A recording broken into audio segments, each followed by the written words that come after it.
हिमाचल प्रदेश सरकार ने Himachal Pradesh institute of public administration का नाम किसके सम्मान में बदला है? आपका सही जवाब है option A doctor Manmohan Singh. Himachal Pradesh सरकार ने Himachal Pradesh institute of public administration का नाम डॉक्टर मनमोहन सिंह के सम्मान में बदला है।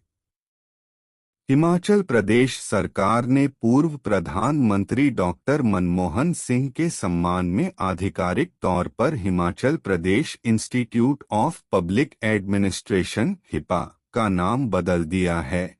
यह निर्णय हाल ही में हिमाचल प्रदेश की 50वीं वर्षगांठ समारोह के अवसर पर मुख्यमंत्री ठाकुर सुखविंदर सिंह सुक्खू की अध्यक्षता में हुई कैबिनेट बैठक के दौरान लिया गया। भारत के पहले केबल स्टे रेलवे ब्रिज का उद्घाटन कहाँ किया गया? आपका सही जवाब है ऑप्शन बी जम्मू और कश्मीर। भारत के पहले केबल स्टे रेलवे ब्रिज का उद्घाटन जम्मू और कश्मीर में किया गया। हाल ही में भारत के पहले cable stay railway bridge Anjikhad bridge का उद्घाटन जम्मू और कश्मीर में किया गया, जो भारतीय रेलवे के बुनियादी ढांचे के विकास में एक महत्वपूर्ण मील का पत्थर है। यह पुल जम्मू और कश्मीर में Udhampur Srinagar Baramulla railway link (USBRL) के कटरा और रियासी खंड को जोड़ता है। उत्तर प्रदेश के सीएम योगी आदित्यनाथ ने किस शहर में ऑल इंडिया रेडियो के विशेष कुंभवाणी चैनल का उद्घाटन किया? आपका सही जवाब है ऑप्शन सी प्रयागराज। उत्तर प्रदेश के सीएम योगी आदित्यनाथ ने प्रयागराज शहर में ऑल इंडिया रेडियो के विशेष कुंभवाणी चैनल का उद्घाटन किया। उत्तर प्रदेश के मुख्यमंत्री योगी आदित्यनाथ ने प्रयागराज में महाकुंभ 2025 को समर्पित ऑल इंडिया रेडियो के विशेष कुंभवाणी चैनल FM 103.5 मेगाहर्ट्ज का उद्घाटन किया।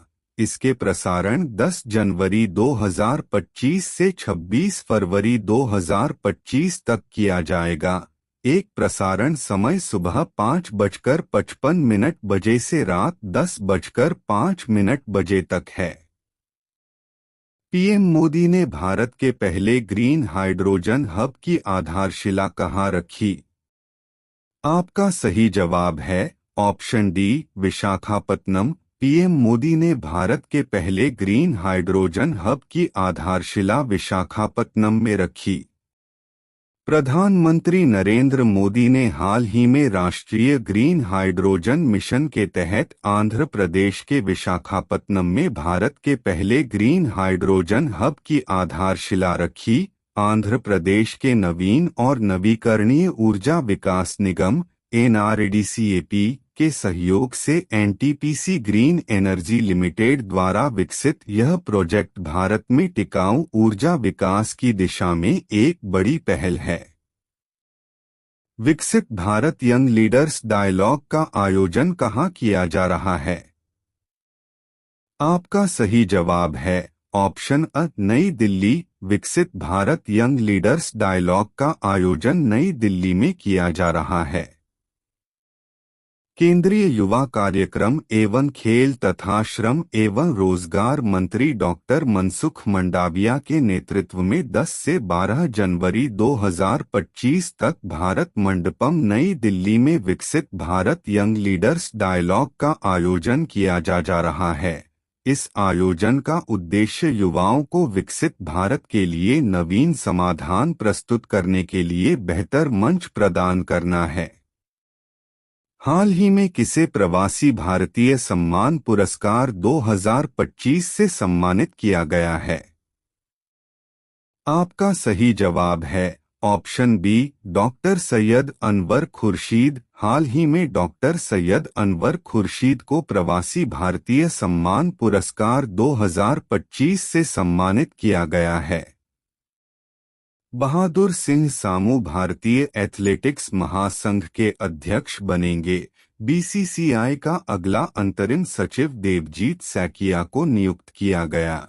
तेंजिंग यांगकी अरुणाचल प्रदेश की पहली महिला आईपीएस अधिकारी बनी हैं। भारती कुलकर्णी राष्ट्रीय पोषण संस्थान की नई प्रमुख यानी हैं। मनीष सिंघल को असोचम का महासचिव नियुक्त किया गया। अजय सिंह विश्व मुक्केबाजी के एशियाई निकाय बोर्ड में शामिल हुए। अभिजीत मजूमदार को आयल इंडिया लिमिटेड ने सीएफओ नियुक्त किया। संजय प्रसाद को उत्तर प्रदेश का प्रमुख गृह सचिव नियुक्त किया गया।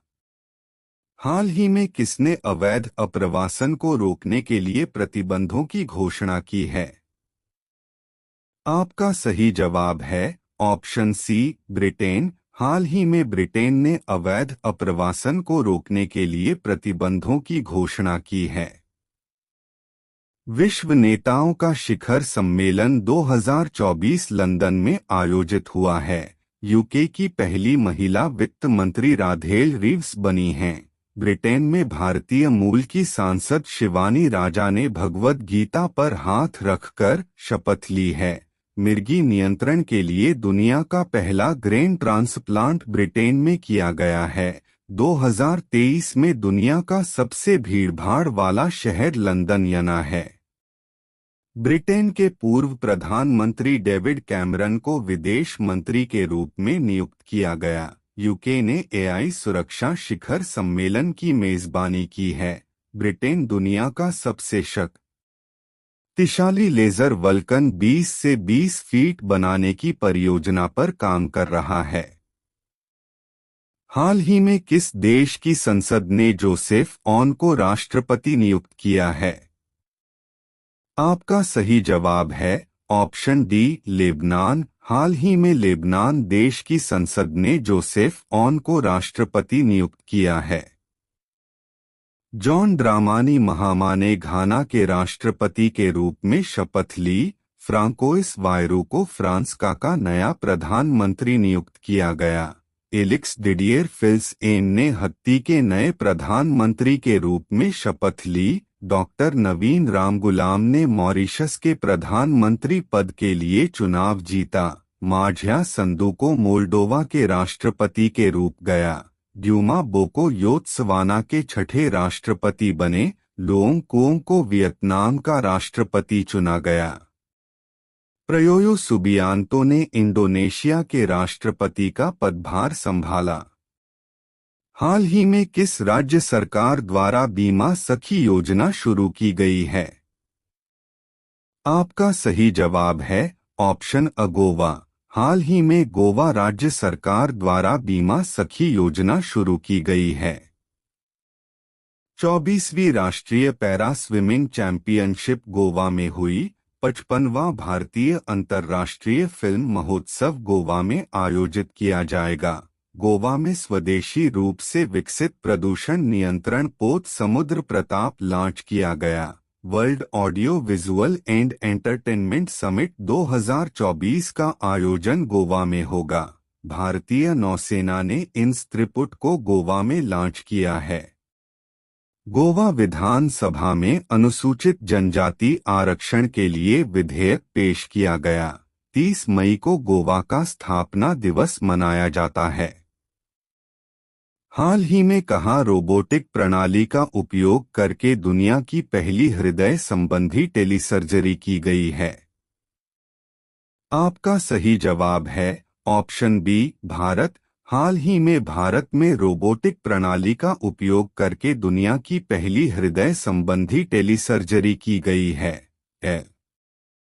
भारत 21 देशों का टेक्निकल सेमिनार होस्ट करेगा। 2024 में साइबर हमलों का दूसरा सबसे अधिक लक्षित देश भारत बना। दुनिया का तीसरा सबसे बड़ा मेट्रो रेल नेटवर्क वाला देश भारत बना है। भारत 2023 में दुनिया का छठा सबसे बड़ा कपड़ा और परिधान निर्यातक देश बना। भारत का विदेशी मुद्रा भंडार बढ़कर $709 बिलियन हो गया है।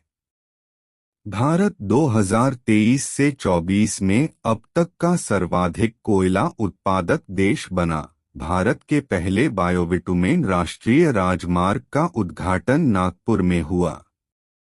हाल ही में निकोलस मादुरो ने किस देश के राष्ट्रपति के रूप में तीसरी बार शपथ ली है?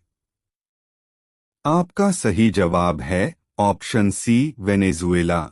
हाल ही में निकोलस मादुरो ने वेनेजुएला देश के राष्ट्रपति के रूप में तीसरी बार शपथ ली है।